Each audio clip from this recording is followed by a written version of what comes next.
कहानी की शुरुआत में हम ऑस्ट्रेलिया के एक बीच को देखते हैं जहाँ पर जॉर्ज नाम का लाइफ गार्ड कार में सो रहा होता है। तब उसका फ्रेंड रोरी वहाँ आकर उसे जगाता है और बताता है कि तुमने एंगेजमेंट पार्टी में मेरी सिस्टर टीना को प्रपोज नहीं किया, इसीलिए वो बीच पर तुम्हारा इंतजार कर रही है। इसके बाद जॉर्ज टीना के पास जाकर उससे बात करने लगता है। वो दोनों एक दूसरे से बहुत प्यार करते थे। वहीं रोरी बीच को चेक करने चला जाता है। तभी हम देखते कि एक व्हाइट शार्क भी उसके पीछे जा रही है। उस समय वहीं पर एक और आदमी भी स्विमिंग कर रहा होता है। तभी व्हाइट शार्क वहाँ आकर उसे खा जाती है। ये देख लाइफ गार्ड वो सभी को पानी से बाहर आने के लिए बोलता है, लेकिन रोरी अपना बोर्ड लेकर काफी दूर चला गया होता है। इसीलिए जॉस अपनी जेस्की लेकर उसे बचाने जाता है, लेकिन उसके पहुंचने से पहले ही व्हाइट शार्क रोरी के बोर्ड पर अटैक कर देती है। अब जॉस भी वहां पहुंच जाता है। रोरी का हाथ पकड़कर उसे बाहर निकालने वाला होता है। तभी व्हाइट शार्क वहां आकर उसे भी खा जाती है। अपने फ्रेंड को खोकर जॉश बहुत दुखी होता है। इसके बाद सीन एक साल बाद शिफ्ट होता है, जहाँ पर हम देखते हैं कि जॉस सब अकेले रह रहा है क्योंकि टीना सिंगापुर वापस लौट गई है और जॉस आज भी रोरी की मौत का जिम्मेदार खुद को ही मानता है। इसीलिए वो हमेशा उसके बारे में सोचता रहता है और दुखी रहता है। जॉस को न्यूज से पता चलता है कि इस समय व्हाइट शार्क का झुंड बीच की तरफ आने वाला है, इसीलिए सभी को अलर्ट रहने के लिए बोला जाता है। जॉस ने लाइफ गार्ड की जॉब छोड़ दी थी और अब एक सुपरमार्केट में जॉब कर रहा था। आज जॉस जब अपनी जॉब के लिए निकलता है तो उसे आज का मौसम बहुत अजीब लगता है क्योंकि उसके घर के बाहर का डॉग बहुत परेशान दिखाई देता है और बहुत सारे पक्षी समुद्र की तरफ से आ रहे होते हैं। ये नजारा देखकर ऐसा लगता है कि आज कोई बहुत बड़ी मुसीबत आने वाली है। इसके बाद जॉस ग्रोसरी स्टोर में चला जाता है, जहाँ पर हम जेमी नाम की एक लड़की को स्टोर से सामान चोरी करते हुए देखते हैं, जिसे वहाँ का सिक्योरिटी गार्ड देख लेता है। लेकिन जेमी उससे बचकर अपने बॉयफ्रेंड रायन के पास चली जाती है, जो उसी स्टोर में काम करता है। तभी स्टोर का मैनेजर वहाँ आ जाता है और रायन को उस लड़की के साथ पाकर उसे जॉब से निकाल देता है। इसके बाद वो जेमी को भी जेल भेजने के लिए एक पुलिस ऑफिसर को यहाँ बुलाता है। जॉस जब स्टोर में काम कर रहा होता है तभी टीना अपने नए बॉयफ्रेंड स्टीवन के साथ वहाँ आती है। टीना को नई लड़की के साथ देखकर जॉस परेशान हो जाता है और फ्रेश होने के लिए वॉशरूम में चला जाता है क्योंकि वो अभी भी उससे बहुत प्यार करता है। वहीं जो पुलिस ऑफिसर टॉड जेमी को पकड़ने आया होता है वो जेमी का फादर होता है, इसीलिए वो जेमी को जेल जाने से बचा लेता है। दरअसल टॉड जॉब के चक्कर में फैमिली को ज्यादा टाइम नहीं दे पाता, इसीलिए जेमी को लगता है कि टॉड उसे प्यार नहीं करता। टॉड जब जेमी को अपनी गाड़ी में बैठाता है तभी उसे गन लेकर एक आदमी स्टोर में जाता हुआ दिखाई देता है। ये देख टॉड उसे फॉलो करने लगता है। इसके बाद वो आदमी जिसका नाम डायल है वो मास्क पहनकर मैनेजर के ऑफिस में चला जाता है और मैनेजर को गन पॉइंट पर लेकर तिजोरी का सारा पैसा मांगता है, लेकिन मैनेजर उसे दिखाता है कि वहाँ पर कोई भी पैसा नहीं है। इस पर डायल उसे जान से मारने की धमकी देता है। तब मैनेजर उसे अपने साथ एक दूसरी जगह लेकर जाने लगता है। तभी टॉड उसे देख लेता है और डायल को अपनी गन पॉइंट पर ले लेता है, लेकिन अब डायल का मेन पार्टनर भी वहाँ जाता है और मैनेजर की असिस्टेंट जूली को गन पॉइंट पर ले लेता है। इसके बाद वो टॉड को गन ड्रॉप करने के लिए बोलता है। वहीं दूसरी तरफ रायन जेमी के पास जाता है और उसे कार से बाहर निकाल देता है। रायन उस पर गुस्सा करता है क्योंकि उसी की वजह से उसकी जॉब गई है, इसीलिए जेमी वहाँ से स्टोर में चली जाती है और रायन अपनी गाड़ी में जाकर बैठ जाता है। वहाँ पर हम काइल नाम की एक लड़की को भी देखते हैं जो अपनी गर्लफ्रेंड हैदर के साथ मेकआउट करने के लिए यहाँ आया है। दूसरी तरफ जॉस जब वॉशरूम में होता है तभी उसे गोली चलने की आवाज सुनाई देती है, इसीलिए वो भी बाहर आ जाता है, जहाँ पर हम देखते हैं कि डायल के पार्टनर ने जूली को शूट कर दिया है। इससे डायल अपने पार्टनर पर गुस्सा करता है क्योंकि वो किसी को भी नुकसान नहीं पहुँचाना चाहता। इसके बाद डायल का वो पार्टनर अब टीना को गन पॉइंट पर ले लेता है। इससे जॉस टेंशन में आ जाता है। ये सब देखकर वहाँ मौजूद सभी लोग बहुत डर जाते हैं। तभी अचानक से वो पूरा स्टोर हिलने लगता है, इससे सभी लोग और भी ज्यादा डर जाते हैं। फिर हमें बाहर दिखाया जाता है जहाँ पर एक बहुत बड़ी सुनामी आ जाती है, जिससे वहाँ की सभी बिल्डिंग और स्टोर के अंदर पानी भरने लगता है और वहाँ चारों तरफ तबाही मच जाती है, जिसकी वजह से स्टोर के अंदर के बहुत सारे लोग मारे जाते हैं। लेकिन जॉस, डायल, पुलिस ऑफिसर टॉड और स्टीवन अभी सेफ दिखाई देते हैं। इसके बाद जॉस उन सभी को सेविंग यूनिट के ऊपर ले जाता है, जहाँ पर जॉस देखता है कि टॉड का पैर बुरी तरह से जख्मी हो गया है। कुछ देर बाद जेमी भी पानी से बाहर आ जाती है और टॉड को जिंदा देखकर खुश हो जाती है। तभी उसे रायन के बारे में याद आता है जो सुनामी आने से पहले अपनी कार में बैठा था। जेमी उसे बचाने के लिए जाती है, लेकिन डायल उसे मना करता है क्योंकि बाहर से ज्यादा पानी हो सकता है। तभी मैनेजर, टॉड का असिस्टेंट बॉब और टीना भी पानी से बाहर आ जाते हैं। जॉस टीना के पास जाता है और उसे भी ऊपर ले आता है, जहाँ टीना देखती कि कोई चीज डेड बॉडी को खा रही है। अब इसके बाद नायोमी भी वहाँ आ जाती है और डायल उसे ऊपर खींच लेता है, लेकिन इस एक्सीडेंट में डायल का पार्टनर मारा जाता है। इसके दूसरी तरफ काइल अपनी गर्लफ्रेंड हैदर के साथ कार में फंस गया था और दोनों हेल्प के लिए चिल्ला रहे थे। वहीं पर रायन को जब होश आता है तो वो कार की विंडो तोड़कर बाहर आ जाता है। तभी उसे ऐसा लगता है कि कोई उसका पैर पकड़ रहा है, लेकिन उसे वहाँ कोई भी दिखाई नहीं देता। इससे वो बहुत ज्यादा परेशान हो जाता है। वहीं दूसरी तरफ जॉस टॉड के पैर में घुसा हुआ टुकड़ा निकालता है और वहाँ पर कपड़ा बांध देता है। अब ये सभी वहाँ से बाहर निकलने का रास्ता खोजने लगते हैं, लेकिन टॉड जख्मी होने से स्विम नहीं कर सकता था।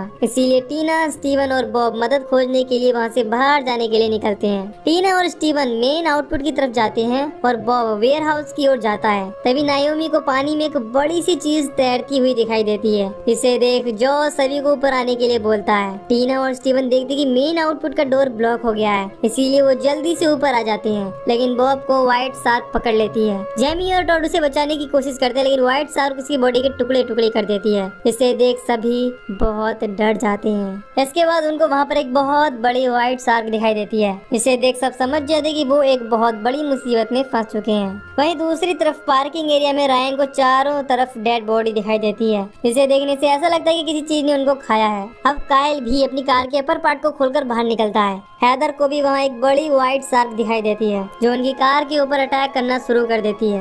वहीं दूसरी तरफ जॉस और बाकी लोग व्हाइट शार्क के बीच फंसे होते हैं। तभी वहाँ पर हाई वोल्टेज वाली इलेक्ट्रिक वायर भी नीचे लटक जाती है। इसके पानी में टच होते ही सभी लोगों की जान जा सकती है। इससे इन सब की परेशानियां दुगनी हो जाती हैं। जॉस बताता है कि इसकी मेन सप्लाई वेयर हाउस से है। इसके बाद वो सप्लाई को बंद करने के लिए वहाँ जाने लगता है, लेकिन टीना उसे मना करती है क्योंकि उसकी बॉडी से ब्लड निकल रहा था, इसीलिए व्हाइट शार्क उस पर अटैक कर सकती थी। तभी स्टीवन को एक आइडिया आता है। वो खुद को शॉपिंग कार्ट के एक आर्मर में बंद कर लेता है, जिससे कि व्हाइट शार्क उस पर अटैक नहीं कर पाए। जब स्टीवन और जॉस अकेले होते हैं तब स्टीवन जॉस को बताता है कि टीना मेरी गर्लफ्रेंड नहीं है, वो अभी भी तुमसे पहले जितना ही प्यार करती है और वो जानती है कि रोरी की मौत की जिम्मेदार तुम नहीं हो। खैर अब स्टीवन को अपनी जान जोखिम में डालते हुए देख टीना इमोशनल हो जाती है। इसके बाद स्टीवन ऑक्सीजन ट्यूब लगाकर वेयर हाउस की तरफ जाने लगता है। वो मेन सप्लाई तक पहुंचने वाला होता है, लेकिन ऑक्सीजन ट्यूब उतना लंबा नहीं था। ये देख जॉस परेशान हो जाता है। तब स्टीवन उसकी जान बचाने के लिए खुद को सेक्रीफाइस करने का डिसाइड करता है। वो अपना ऑक्सीजन ट्यूब निकाल देता है और वहाँ के मेन स्विच को बंद कर देता है, लेकिन उसके पैर में वेट बंधा था,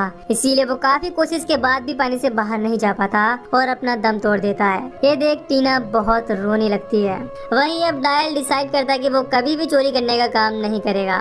वहीं रायन कायल और हैदर की हेल्प करने के लिए एक मरे हुए आदमी का हाथ काटता है और उसकी मदद से व्हाइट शार्क को डिस्ट्रैक्ट करता है। इसके बाद कायल और हैदर अपनी कार से निकलकर एक दूसरी कार तक पहुंच जाते हैं। दूसरी तरफ जॉस को वेंटिलेटर बॉक्स दिखाई देता है, इसीलिए वो वहाँ से होकर बाहर निकलने का प्लान बनाता है। डायल वहाँ रस्सी फंसाने में जॉस की हेल्प करता है, लेकिन मैनेजर बहुत सेल्फिश था। वो कहता है कि सबसे पहले मैं यहाँ से निकलूंगा।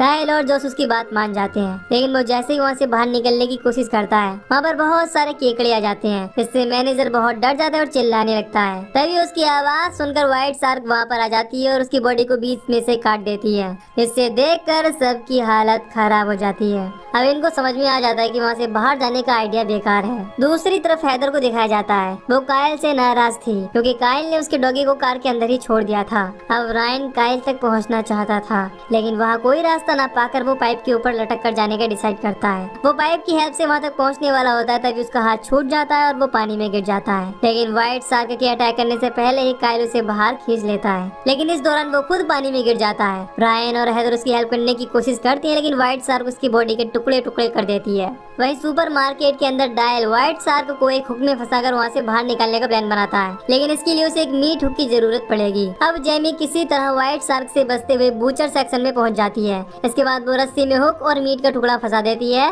और डायल उसे व्हाइट शार्क से बचाकर वापस खींच लेता है। टीना जॉस के पास आती है और उसे समझाती है कि जो कुछ भी हुआ तुम्हें उसके बारे में भूल जाना चाहिए, क्योंकि उसमें तुम्हारी कोई भी गलती नहीं थी। इस पर जॉस कहता है कि उस दिन बीच को चेक करने की जिम्मेदारी मेरी थी, लेकिन उस दिन मेरे बदले रोरी वहाँ चला गया और मेरे पहुँचने से पहले सब कुछ खत्म हो गया। टीना उससे कहती है कि मैं हमेशा तुम्हारे साथ रहूंगी। इसके बाद ये लोग हुक में मांस का टुकड़ा फंसाकर पानी में डालते हैं, लेकिन व्हाइट शार्क उसे नहीं खाती। तब उसमें से करवी नाम का आदमी कहता है कि उसे सिर्फ ताजा मीट चाहिए। इसके बाद वो नायोमी को गन पॉइंट पर ले लेता है, क्योंकि वो नायोमी को व्हाइट शार्क की बैट यानी चारे की जैसे यूज करना चाहता था। तब डायल उसे कहता है कि तुम बहुत बड़ी गलती कर रहे हो, लेकिन वो किसी की नहीं सुनता और नायोमी की शर्ट में फंसाकर पानी में गिरा देता है। व्हाइट शार्क उसकी ओर तेजी से बढ़ने लगती है। तभी डायल करवी को अपने भाले से जख्मी कर देता है और नायोमी को पानी से बाहर निकालने के बाद उसे ही हुक में फंसाकर नीचे फेंक देता है। इसके बाद व्हाइट शार्क उसके टुकड़े टुकड़े करके खा जाती है और हुक उसके मुंह में फंस जाता है, जिससे देख सबको यहाँ से बाहर निकलने की एक नई उम्मीद मिल जाती है। वहीं दूसरी तरफ हैदर रायन से कहते कि हमें कोई भी बचाने नहीं आने वाला।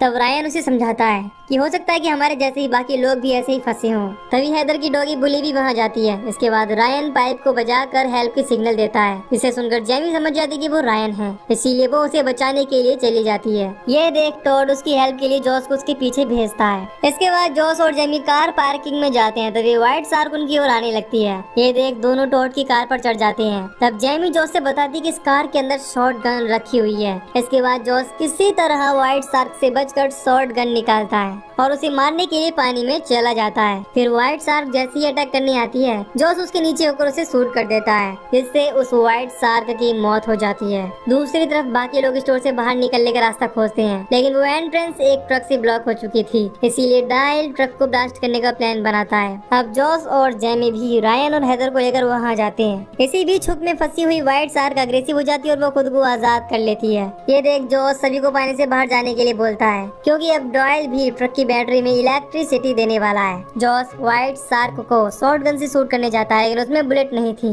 ये देख जॉस टेजर से व्हाइट शार्क पर अटैक कर देता है। इसके बाद व्हाइट शार्क को हाई वोल्टेज इलेक्ट्रिसिटी शॉक लगता है और वो मर जाती है। इसके बाद डॉयल ट्रक में पावर सप्लाई देकर उसे ब्लास्ट कर देता है। इसके बाद वहाँ की एंट्रेंस ओपन हो जाती है और सभी लोग बाहर आ जाती हैं। फिर ये लोग देखते कि वहाँ का पूरा शहर सुनामी की वजह से तबाह हो चुका है। टीना पूछती कि अब हम क्या करेंगे। इस पर जोश कहता है कि हम अब एक नई जिंदगी की शुरुआत करेंगे। और आखिर में दिखाया जाता है कि जब एक बर्ड समुद्र के बहुत नजदीक से उड़ने की कोशिश करता है, तभी एक व्हाइट शार्क उसे खा जाती है और ये मूवी यहीं पर खत्म हो जाती है। तो दोस्तों, अगर आपको इस मूवी की एक्सप्लेनेशन पसंद आई हो तो वीडियो को लाइक और चैनल को सब्सक्राइब कर दीजिए। बाकी मैं मिलूंगा आपसे न्यू वीडियो में। Till then take care, love you, bye bye.